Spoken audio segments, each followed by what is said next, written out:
verso 13. Apocalipse 19, verso 13, na continuação. Está vestido de um manto embebido em sangue, e é chamado pelo nome Palavra de Deus. Olha, está vestido de um manto embebido em sangue, e é chamado pelo nome Palavra de Deus. Esse manto embebido de sangue, tá, significa o quê? Significa que esse retorno visível e glorioso do Messias é um retorno para a guerra. É um retorno para destruir a besta e o falso profeta e destruir os ímpios. Tá? Então vai ser destruição, carnificina mesmo. Tá? Ah, mas o Messias é bom. Pô, o Messias é bom. Tá? É bom, né? É engraçado que ele até disse, por que me chamas bom? Bom bom, só tem um que é Deus. Ele disse, bom, só tem um que é Deus, Yahweh, o Pai. Mas, enfim, o Messias é misericordioso, é amoroso, porque fazia o que ele fez. Por seres humanos igual a gente, né, ninguém faria, certo? Mas, então, veja que nós temos um período de 2000 anos para arrependimento e para graça. Okay? Nesse ponto aqui, no retorno visível e glorioso, é um retorno para destruir os inimigos. Okay? Então, é um retorno para a guerra. Tá? Então vamos entender aqui, ó, está vestido por um manto embebido de sangue, é chamado pelo nome Palavra de Deus. Então no mesmo verso está um manto embebido de sangue, que é a destruição dos inimigos, carnificina, e é chamado pela palavra de Deus, pelo nome Palavra de Deus. Por quê? Qual será o critério para destruir os inimigos? Ou seja, o critério é a Palavra de Deus. Quem vai contra a Palavra de Deus, quem vai contra o Evangelho da salvação pela graça mediante a fé, e quem vai contra a Torá, da instrução dos mandamentos de Deus, é inimigo e vai ser destruído. Então esse é o critério. Tá? Quem anda de acordo com a palavra e quem não anda. Quem não anda é inimigo. Por exemplo, a palavra diz, não cometer adultério. Se você comete adultério, você é inimigo. Então você vai ser destruído. Está dizendo para não servir outros deuses. Se você serve outros deuses, você vai ser destruído, porque você é inimigo. E por aí vai. Está dizendo para não consultar os mortos. Se você é espírito e consulta os mortos, você é inimigo, você vai ser destruído. Está dizendo para não praticar adivinhação, feitiçaria. Se você pratica feitiçaria, bruxaria, macumba, você é inimigo, você vai ser destruído. Esse é o critério, ok? Isaías 63, verso 1 a 6. Vamos lá, ainda... por isso que Isaías é o profeta messiânico, chamado profeta messiânico, né? Isaías 63, verso 1 a 6. Muita atenção, ó. Quem é este que vem de Edom com vestidos tintos de Bosra? Este que é glorioso em sua vestidura, que marcha com a sua grande força. Eu que falo em justiça, poderoso para salvar. Por que está vermelha a tua vestidura e os teus vestidos como aquele que pisa o lagar? Eu sozinho pisei no lagar, e dos povos ninguém houve comigo, e os pisei na minha ira, e os esmaguei no meu furor, e o seu sangue salpicou os meus vestidos, e manchei toda a minha vestidura, porque o dia da vingança estava no meu coração. E o ano dos meus redimidos era chegado. E olhei e não havia quem me ajudasse, e espantei-me de não haver quem me sustivesse, pelo que o meu braço me trouxe salvação, e o meu furor me susteve. E pisei os povos na minha ira, e os embriaguei no meu furor, e a sua força derribei por terra. Essa é a profecia. Uma profecia do profeta Isaías que fala do quê? Aponta o quê? Para o Armagedon, que é justamente o lagar da ira. Então a gente vai conjugar isso aí daí a pouco com o Apocalipse. Deixa eu ver se eu não me esqueci. Tem que julgar o Apocalipse capítulo 14. Apocalipse capítulo 14. Ele está pisando no lagar, mas que lagar é esse, meu amigo? Se você for lá no Apocalipse capítulo 14, a partir do verso 18... Lance a foice e colhe os cachos da videira da terra, porque as uvas já estão maduras. Um anjo lançou a foice afiada na terra e colheu as uvas da videira da terra. Depois despejou as luvas no grande lagar do furor de Deus. No grande lagar do furor de Deus, para pisotear as uvas, para pisotear as nações. O lagar foi pisado fora da cidade e dele saiu sangue que subiu até a altura dos freios dos cavalos numa extensão de 300 quilômetros. Já foi explicado no Apocalipse 14. Isso aqui é o Armagedon. Isso aqui é que está no Isaías 63. Vou repetir. Este que é glorioso em sua vestidura, que marcha com a sua grande força. Então, quando diz aqui que o Messias vai retornar sobre um cavalo branco, não quer dizer necessariamente que você vai ver um cavalo branco no céu. Mas isso tem a simbologia. Cavalo para quê? Para guerra. Ele cavalga. No sentido de guerra. Okay? Esse é o sentido da coisa aqui. Que marcha com sua grande força. E eu que falo em justiça, poderoso para salvar. Né? O Messias ele julga e combate com justiça. Então vai ter o combate também. Por que está vermelha a sua vestidura e seu vestido como aquele que pisa o lagar? Está perguntando. Eu sozinho pisei o lagar e dos povos ninguém houve comigo. Eu os pisei na minha ira e os esmaguei no meu furor. E o seu sangue salpicou os meus vestidos, manchei toda a minha vestidura. Isaías 63, verso 3, que está aqui, está vestido de um manto embebido de sangue, tá? Que é Isaías 19, verso 13, né? Porque pisar o lagar, que isso é o que significa, tá? Isaías, e aqui, verso 4, porque o dia de vingança está no meu coração e o ano dos meus redimidos é chegado. Tá? Então, ou seja, dia de vingança. Vingança de que? Lembra que o sangue dos santos foi achado também lá na grande prostituta? Por causa da grande prostituta? Então, o sangue do justo, profeta, apóstolo, mártir, ele vai ser vingado. Ele tem que ser vingado. Verso 6. E pisei os povos na minha ira e os embriaguei no meu furor. E a sua força derribei por terra. Por isso que o Eterno ele permite que surja o poder que vai surgir da besta, do falso profeta, do governo mundial, nova ordem mundial. O Eterno permite que ele suba bem alto. Para quê? Para na hora certa o Eterno que vai derrubar e vai mandar o seu filho para poder demonstrar sua força. Esse é a dinâmica da coisa. Deixa eu me ver aqui ainda. O que mais? Tá. Quando ele diz aqui que o seu nome é palavra de Deus, né? O seu nome é palavra de Deus. João capítulo 1, verso 1. Eu acho que é bastante conhecido para a gente entender quem é a palavra de Deus. Né? Para a gente poder entender, não ficar dúvida. João capítulo 1, verso 1. No princípio era o verbo, era a palavra. Tá? E a palavra estava com Deus. E a palavra era... Ele traduz aqui que a palavra era Deus, mas o certo, eu já expliquei isso no episódio, acho que está na playlist O Caminho, a Verdade e a Vida. Porque no grego koiné aqui, e a palavra era Theos. Quando diz que a palavra era Theos, é um Deus, ou seja, a palavra é divina, uma característica, um adjetivo da palavra, não é a identidade dela. Porque no começo, no princípio, o verbo era a palavra, e a palavra estava com Deus. Aí tem Theos, tem um artigo definidor antes. Aí, o Deus, a palavra estava com o Deus, tá? Com o Criador, que é o Pai. Tá? E a palavra era um Deus, a palavra é divina. É uma característica do Messias. Okay? Então, porque isso aqui foi traduzido errado propositalmente por causa dos trinitários, é claro. Né? E tanto é que no verso 18 diz que Deus nunca foi visto por ninguém. O Filho unigênito fez conhecer. Né? Verso 14 e 18 aqui do João, capítulo 1. E o verbo, dependendo da tradução, a palavra se fez carne e habitou entre nós. E vimos a sua glória como a glória do unigênito do Pai, cheio de graça e verdade. Verso 18. Deus nunca foi visto por alguém. O Filho unigênito que está no seio do Pai, esse o fez conhecer. Então, Deus nunca foi visto por alguém. Yahweh é Espírito. Okay?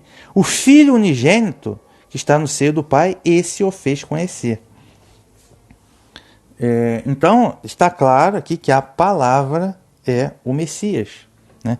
Como aqui, ó, e a palavra se fez carne e habitou entre nós e vimos a sua glória, como a glória do unigênito do Pai. Então, por isso que aqui, retomando Apocalipse, capítulo 19, verso 13, é chamado pelo nome palavra de Deus, né?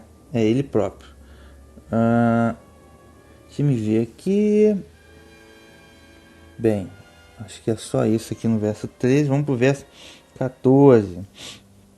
Que diz assim, ó: os exércitos do céu o acompanham, montados em cavalo branco, com roupas de linho branco e brilhante. Os exércitos do céu o acompanham, montados em cavalo branco, com roupas de linho branco e brilhante. A grande questão é saber quem são esses exércitos do céu. Porque se você analisar o que é dito lá no Apocalipse, que os teólogos evangélicos ensinam, não, os exércitos do céu é a igreja. Porque a igreja foi arrebatada, né? A igreja foi arrebatada lá secretamente e ficou deixado para trás. E a igreja estava lá no céu. E imagine vocês que os 24 anciãos é a igreja arrebatada, e os 144 mil do capítulo 14 também é a igreja arrebatada, e os exércitos do céu que a gente vai voltar junto com Jesus, né? Imagine você vai voltar junto com Jesus para combater, você vai ser o exército do céu, a igreja, né? E é claro que isso está tudo errado, né? É claro. Aí depois, quando diz aqui que Apocalipse 20, quando diz ali que Apocalipse depois, quando for ressurreto, né, os que vão participar da primeira ressurreição vão ganhar. O que o apóstolo Paulo diz? Olha, a gente vai receber um corpo incorruptível, vai ser arrebatado, né? Então, se você já vem do céu para combater com o Messias, o exército do céu, aí depois disso você vai ressuscitar para receber um corpo novo, sendo que você já estava no céu, aí você retorna com o Messias, né? E ressuscita para participar da primeira ressurreição. Ou seja, e ganha um corpo. Isso é reencarnação, meu amigo. Isso é reencarnação, pô. Você existia aqui na Terra, né? Eu não sei nem qual é o nome disso. Sinceramente, eu não sei nem qual seria o nome que eu daria nisso. Entendeu? Que a palavra encarnação, ela nem existe. Tanto a encarnação como a reencarnação são heresias. Esse espiritismo. Então vamos dizer, você existia aqui na Terra. Aí do nada você foi arrebatado do céu em segredo. Aí quando você for voltar, você vai voltar com o Messias, com o exército do céu, né? Aí você vai ter que... Aí fica até difícil, porque você iria participar da primeira ressurreição, aí você iria ganhar um corpo novo, isso... Você foi pro céu, aí você volta e encarna aqui. Não dá para entender, isso é espiritismo, gente. Espiritismo, é até difícil de entender. Ou talvez eles possam dizer que aqueles que vão participar da primeira ressurreição são os mártires da tribulação, mas ao mesmo tempo que eles dizem que os mártires da tribulação estão chegando lá no Apocalipse 7, na segunda metade do Apocalipse 7, eles morrem e vão lá para o céu. Na segunda metade do Apocalipse capítulo 7, quer dizer, depois eles voltam como exército do céu. Assim, sabe, que confusão. Que confusão que eles fazem, é até difícil acompanhar. Mas enfim, tá tudo errado, né? Tá tudo errado. Vamos lá. Os exércitos do céu o acompanham, montado em cavalo branco.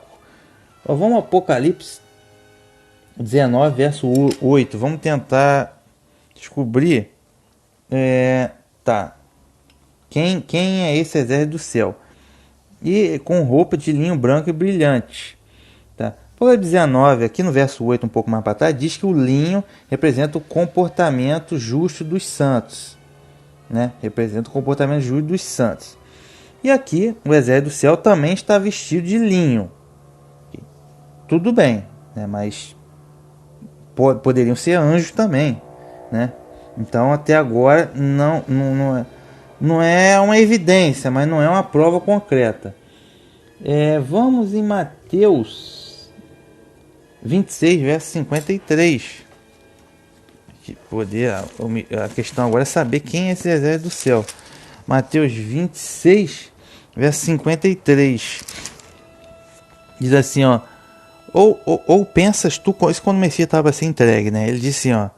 Ou pensas tu que eu não poderia agora orar a meu Pai e que ele não me daria mais de 12 legiões de anjos?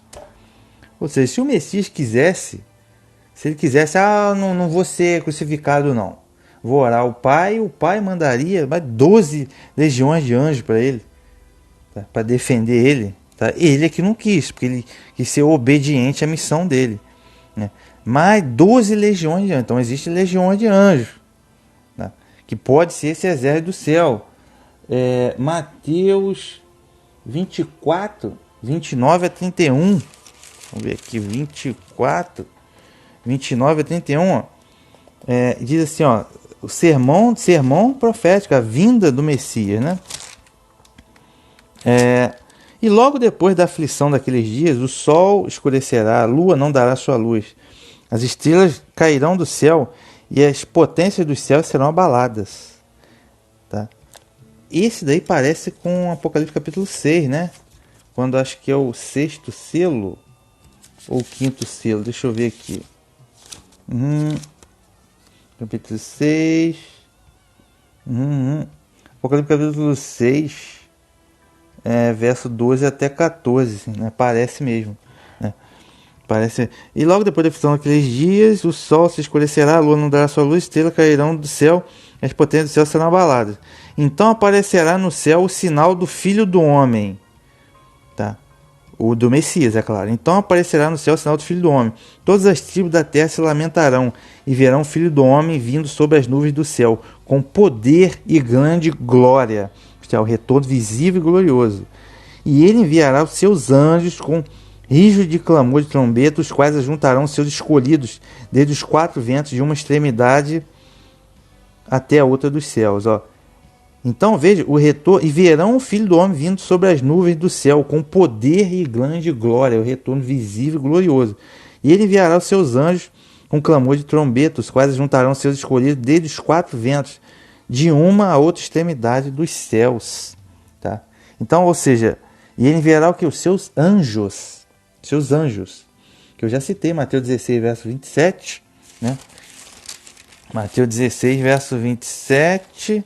Aqui, ó, o Filho do Homem virá na glória de seu Pai com os seus anjos. Com os seus anjos. Tá?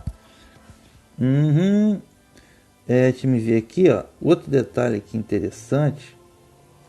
Então, ou seja, o exército do céu são anjos, na verdade. Veja aqui, ó, Apocalipse 12, verso 7. Essa passagem aqui do Apocalipse 12, verso 7 também é interessante. Que Apocalipse 12, verso 7. Ó. Aconteceu então uma batalha no céu. Miguel e seus anjos guerrearam contra o dragão. O dragão batalhou juntamente com seus anjos, mas foi derrotado. Aconteceu uma batalha no céu. Miguel e seus anjos guerrearam contra o dragão, contra Satanás. Miguel e seus anjos guerrearam. O exército do céu, né? Como eu já falei. Então, o que acontece? Vamos agora falar sério. Os exércitos do céu são exércitos de anjos. Okay? Não tem nenhum... ninguém foi arrebatado, vai estar lá no céu, vai voltar com o Messias. Não. Isso é o que eu digo, é espiritismo. Isso não é cristianismo, isso é espiritismo. O morto está morto. Qual é a saída que o eterno Criador, Yahweh, vocês chamam Deus, tá? O Criador, qual a saída que ele promoveu para a morte? A ressurreição. Como o Messias ressuscitou, depois ele foi para o céu, tá? De igual modo, as pessoas mortas têm que ressuscitar. Aí os ímpios vão ressuscitar na segunda ressurreição, que é depois de 1000 anos. Vão ser julgados e lançados no lago de fogo, que vocês chamam inferno. Okay? Então tem para todo mundo. Tem a destruição, castigo dos ímpios e tem o galardão dos santos. Okay? Mas só depois de ressuscitar. Se não ressuscitar, você não vai para lugar nenhum. Isso aí que vocês ensinam é espiritismo. Entendeu? É doutrina de demônios. Ok? Então é isso. Então esse exército do céu, deixa eu dar por em Isaías 37, verso 36. Isaías 37, verso 36. Diz assim, ó. 37, verso 36. Diz assim, ó. Então saiu o anjo de Yahweh e feriu no arraial dos assírios a 185.000. E quando se levantaram pela manhã cedo, eis que tudo eram corpos mortos. Então saiu o anjo de Yahweh e feriu no arraial dos assírios 185.000. Ou seja, e eis que tudo eram corpos mortos. Um anjo de Yahweh, um anjo, só um, ele matou 185.000 soldados do exército da Síria em uma noite. Um só anjo matou 185.000. Okay? Um só. Né? Um só. Então, imagine vocês que no Armagedon vai ser uma carnificina total. Ah, mas eles têm tecnologia, eles têm bomba atômica, bomba de hidrogênio, bomba bioelétrica, eles têm tudo, satélite, mas, meu amigo, não vai dar nem para o começo. Okay? Não tem como pelejar contra o Criador. Okay? Então, só para a gente ter uma noção do poderio da... Um só anjo matou 185.000 homens numa noite. Ok? Deixa eu ver aqui. Mateus 16, verso 27. Lucas 9, verso 26. Só reforço que eu já falei que dos anjos, né? O Messias retornará à glória de seu Pai com os anjos.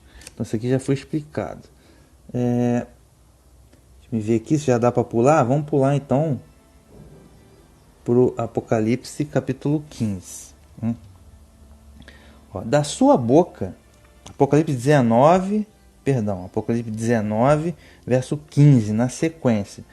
Da sua boca sai uma espada afiada, para com ela ferir as nações. Ele é quem apacentará as nações com cetro de ferro. Ele é quem pisa o lagar do vinho, do furor da ira de Deus, o Todo-Poderoso. Repetindo, da sua boca sai uma espada afiada, para com ela ferir as nações. Que espada é essa? É a espada da palavra dele, meu amigo. É o Evangelho. Tá? Então, esse é o critério. Olha, 2.000 anos de oportunidade para arrependimento e conversão. Se chegar a hora e não teve arrependimento e conversão, então essa gente, os ímpios, toda a estrutura mundial de poder e os ímpios, né, vão ser destruídos porque não seguiram a palavra de Deus. Esse é o critério. A espada é a palavra de Deus. Então, se você não seguir, é a palavra de Deus que vai te cortar. É a espada que vai te ferir. Vai ferir e matar os ímpios. Ok? Esse é o critério. Ah, mas hoje em dia, daquela história do hoje em dia. Hoje em dia já não vale mais, que a Bíblia já não vale mais hoje em dia. Hoje em dia não existe, meu amigo. Aprende uma coisa. Céus e terra passarão, mas minha palavra não passará. O que ele disse lá no Sermão do Monte? Olha, passa o céu e passa a terra, mas não cai uma vírgula da Torá. Então, meu amigo, não tem essa história. Não tem mimimi, não tem mais. A palavra de Deus não se molda ao mundo, é o contrário, é o mundo que tem que se adaptar à palavra de Deus. Essa história de antigamente, hoje em dia, isso não existe. Entendeu? O critério é claro, está de acordo com a palavra, beleza. Não está de acordo, é o cerol, é a espada mesmo, não tem conversa. Voltando aqui, verso 15. Ele é quem apacentará as nações com cetro de ferro. Ele é quem pisa o lagar do vinho do furor da ira de Deus Todo-Poderoso. Tá? Então esse lagar da ira, mais uma vez, é o Armagedon. Eu já citei Apocalipse capítulo 14, já citei Isaías 63. Tá? Esse é o lagar da ira, a sétima trombeta, essa coisa toda. Vamos ver aqui, ó, as características aqui. Apocalipse 2, versos 26 e 27. Apocalipse 2, versos 26 e 27. 2, versos 26 e 27, ó, diz assim, ó, ele está falando aqui com a igreja de Tiatira, né? Ao vencedor, ao que observar a minha conduta até o fim, eu lhe darei autoridade sobre as nações. O vencedor governará com cetro de ferro, podendo quebrar as nações como vaso de barro. Ao vencedor, ao que observar a minha conduta até o fim, eu lhe darei autoridade sobre as nações. O vencedor governará as nações com cetro de ferro, podendo quebrar as nações como vaso de barro, pois também eu recebi do meu Pai esse poder. Vou dar ao vencedor, ok? Pois eu também recebi do meu Pai esse poder. O Messias recebeu do Pai o poder de quebrar nações, governar com cetro de ferro. Ele vai compartilhar dessa autoridade com os vencedores. Mas como assim? Veja bem, eu já expliquei a verdade sobre o arrebatamento, a playlist lá. Para onde que vai aquele que ressuscitar, da primeira ressurreição, né? Apocalipse 20, quem for transformado, for achado vivo, for transformado, para ser arrebatado, que eles vão reinar sobre a terra, como que é, okay? E vai sobrar habitantes na terra, Israel vai ser restaurado. Aí esses caras vão ter poder sobre as nações. Um cetro de ferro, vão governar junto com o Messias. Agora, aí depois de 1000 anos, aí sim, aí que vem um novo céu, nova terra, a morada eterna na terra, aí todo mundo igual no mesmo patamar, ok? Mas isso está explicado lá a verdade sobre o arrebatamento. É preciso ter muita atenção que tem um trâmite aí, ok? Então ainda, Apocalipse 2, verso 16, retomando lá, Apocalipse 2, verso 16, ele está exortando aqui, igreja de Pérgamo, vamos, converta-se, caso contrário, logo eu venho combater vocês com a espada da minha boca. Logo eu venho combater vocês com a espada da minha boca. Então, note que ele está exortando aqui a igreja de Pérgamo. Você imagine o mundo, você imagine os ímpios, né? Ele vai combater vocês com a espada que sai da boca dele, que é o evangelho. Então, meu amigo, se ali está dizendo, você não cometer adultério, você está em adultério, por exemplo, você está enrolado. Se ele está dizendo, você não fazer heresia, não pronunciar, dizer heresia, você está dizendo heresia, você está enrolado. Está dizendo que você não praticar feitiçaria, você está na feitiçaria ou na idolatria, você está enrolado, camarada. Você está enrolado, você vai para o lago de fogo, inferno mesmo. Tá? Não tem essa conversinha de Deus perdoa todo mundo. Não, perdoa quem se arrepende, meu amigo. A porta é estreita. Tá? É para quem tem empenho, quem tem comprometimento, não é para qualquer um não. Entendeu? É a porta estreitinha mesmo. Essa é a grande realidade. A maioria vai para o fogo, vai ser morto pela espada. Vamos lá, continuando aqui. Apocalipse 14, 19 e 20. Apocalipse 14, 19 e 20. Que eu já citei, né? Que o anjo lançou a foice afiada na terra, colheu as uvas da videira, despejou as uvas no grande lagar do furor de Deus. O lagar foi pisado e dela saiu sangue até a altura dos feitos de cavalo, numa extensão de 300 km. Isso aqui, Apocalipse 14, está anunciando o Armagedon, né? Que é o que a gente já falou. Deixa eu ver aqui, Hebreus 4, verso 12. Deixa eu ver aqui. Então a gente está explorando bastante, que esse é o momento, veja, o momento do retorno do Messias. Então a gente está explorando várias profecias aqui das Escrituras. Apocalipse 4, verso 12, diz assim, porque a palavra de Deus é viva e eficaz e mais penetrante do que espada de 2 gumes, penetra até a divisão da alma e do espírito e as juntas e as medulas, e é apta para discernir os pensamentos e intenções do coração. Então ele está, Hebreus 4,12, comparando aqui a palavra de Deus como com a espada, entendeu? Com a espada de 2 gumes. Também é muito interessante essa metáfora. 2 Tessalonicenses 2,8. Aí é que tá. 2 Tessalonicenses 2,8 é muito interessante. Por quê? O que eles ensinam dentro de muitas igrejas? Né? O que eles ensinam? Que é o seguinte, eu vi uma vez o Silas Malafaia, maçom, satanista, né, que dizem que ele é pastor, mas ele falando o seguinte, o poder do anticristo, meu irmão, só manifesta quando a igreja sai aqui da terra, rapaz. Que isso? Coitado, é porque ele trabalha para o anticristo, né? Ele trabalha para a maçonaria, mas enfim, é justamente o contrário.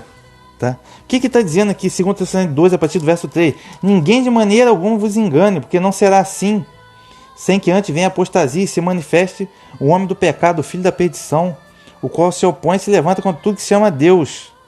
Tá? E sentará no trono de Deus, querendo parecer ser Deus. Né? Verso 2, tipo assim, que não vos movai facilmente o vosso entendimento, como se o dia do Messias estivesse já perto. Tá? Não será assim, sem que antes se manifeste a apostasia, o homem do pecado, o filho da perdição. É o contrário, meu amigo. É o contrário. Não vem o dia do Messias, retorno visível, glorioso, é o que a Escritura diz, sem antes não se manifestar o homem do pecado, o iníquo, que é o anticristo, o antimessias. É o contrário. Eles reperverteram o negócio, porque eles, esses falsos pastores, trabalham para o anticristo, eles são da maçonaria satanista. Então eles querem enganar o povo. Essa que é a realidade, é o contrário, tudo é o contrário, é impressionante, rapaz. Mas enfim, 2 Tessalonicenses 2, o que interessa para mim agora é o verso 8. E então será revelado o iníquo. O iníquo. Quem é o iníquo? O homem do pecado, o filho da perdição. A quem o Senhor, no caso o Messias, desfará pelo assopro da sua boca e aniquilará pelo esplendor da sua vinda. Esplendor da sua vinda. Visível e gloriosa. A quem o Senhor desfará pelo assopro da sua boca. É o que sai da boca do Messias. E que a gente viu aqui que da sua boca sai o quê? Apocalipse 19, verso 15. Da sua boca sai uma espada afiada para com ela ferir as nações. Okay? Então percebam mais uma vez o caráter profético da coisa. Deixa eu ver aqui. Salmo 2, verso 9. Esse Salmo 2 é interessante, que é a rebelião das gentes e a vitória do Messias. Salmo 2, verso 9, diz assim, ó. Tu os esmigalharás com uma vara de ferro. Tu os despedaçarás como o vaso do oleiro. Tá? Então, está dizendo o quê? A vitória do Messias.